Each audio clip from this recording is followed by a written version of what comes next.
Welcome back, everyone.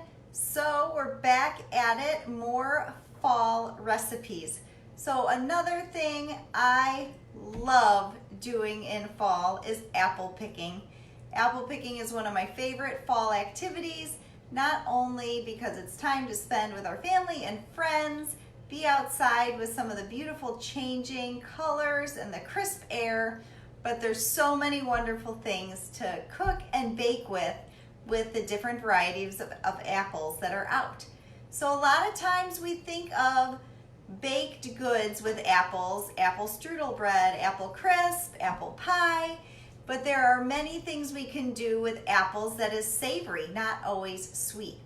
So today I'm gonna go through a recipe that's one of our family favorites, and it is an apple stuffed pork tenderloin.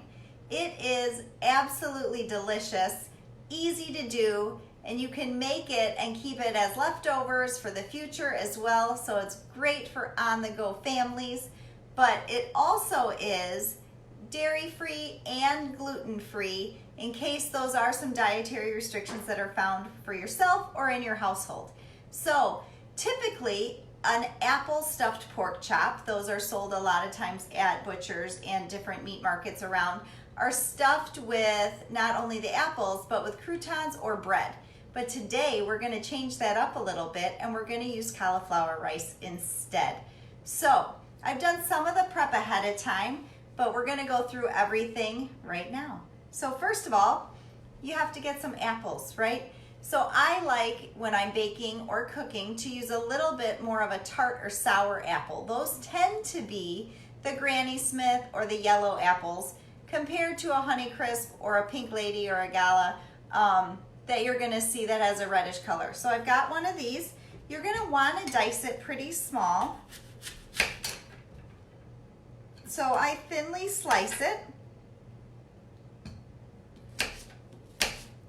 You're gonna use approximately one medium-sized apple, but you're gonna wanna dice 1 cup worth of apple, or 100 grams if you're using a food scale. And you're gonna dice that pretty small. The best part of this recipe is that there is not a lot of different steps to it and different pans and pots to clean after, because we all know that that sometimes is some of the hardest part, and we don't really enjoy that part either. So you're gonna dice your apple. And like I said, you're gonna want a cup of apple. Then you are going to have 1 tablespoon minced garlic, really finely minced. You are going to have a 1/2 cup of diced onion, 1/2 cup of diced celery, 1 cup cauliflower rice that I have already half steamed and cooked and then taken the liquid out of. You can squeeze that through a cheesecloth or even a paper towel, but you don't want a lot of liquid in there. And then I have 1/8 of a cup of dried cranberries. Now that can be removed if some of your family doesn't really like the dried cranberries or any of that dried fruit, but I love that in there. So we're gonna put all of that just into a saute pan. So you're gonna have, first I always add the garlic and the onion. You're gonna saute that for about 2 to 3 minutes until it becomes really fragrant in just a non-stick skillet. Then you're gonna add your apples, your celery, and your cauliflower rice, and let that cook for a little bit till it starts to soften. You can use some non-stick cooking spray or olive oil if you'd like at that time.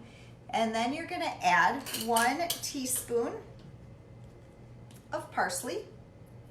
You're going to add 2 tablespoons of any maple syrup you like, but I used this monk fruit one. And then you're gonna put 1/4 of a cup of chicken broth. So you can saute in chicken broth instead of oils. And then you're going to add, lastly, those dried cranberries once you put the liquid in. What that does is soften those cranberries up a little bit. So during this process, while it's sauteing, you're gonna let that saute for about 8 to 10 minutes. Let it all soften and get the flavors mixed together. Pepper to taste. and you can also add salt to taste to that as well. You don't want to salt this too early because it will bring out a lot of liquid, because salting brings out the liquid in vegetables. So you don't want to salt early, you want to do that right at the end. And then we are going to prepare the pork tenderloin.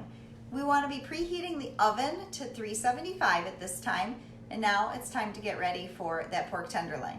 Sometimes stuffing meat can be kind of cumbersome and messy, and then we're trying to use the twine to wrap up our meats. We're going to do something really simple this time. So here I have a pork tenderloin that I've seasoned with just salt and pepper. Very basic, very basic.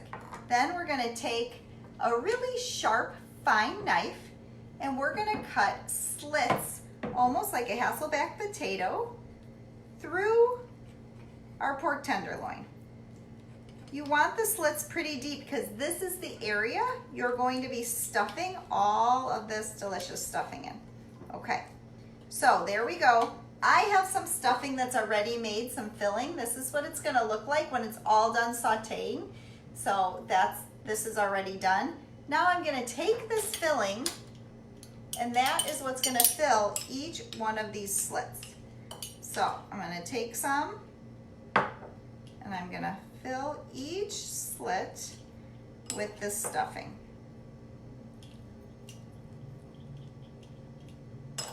And you can really pack it in there.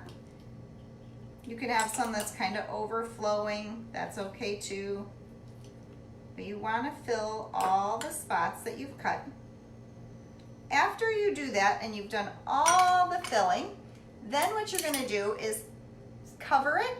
You can put a little olive oil or olive oil spray on there, cover it, put it in the oven for 25 to 30 minutes on 375. Sometimes baking temperatures vary depending on the size of the tenderloin and your temperature in your oven. But you're going to put that in there. I have one that's done that I just took out. Smells delicious. Here it is. I hope you all can see it. It's beautiful. And I topped mine with some toasted almonds, slivered almonds. Again, that can be taken out, especially if you have a nut-free household or you guys just don't prefer that. But here it is, done. It smells delicious. Then you're just going to thinly slice that, and it's great served with a little bit of salad on the side, and then you can even put a little bit of crumbled goat cheese on top. It's delicious. And I usually serve this with either Brussels sprouts or asparagus. So I hope this is a recipe that finds its way into your kitchen. And again, if you need new recipe ideas, follow the Taste of Victory and make every day a great day for a victory. Have a great day. Bye.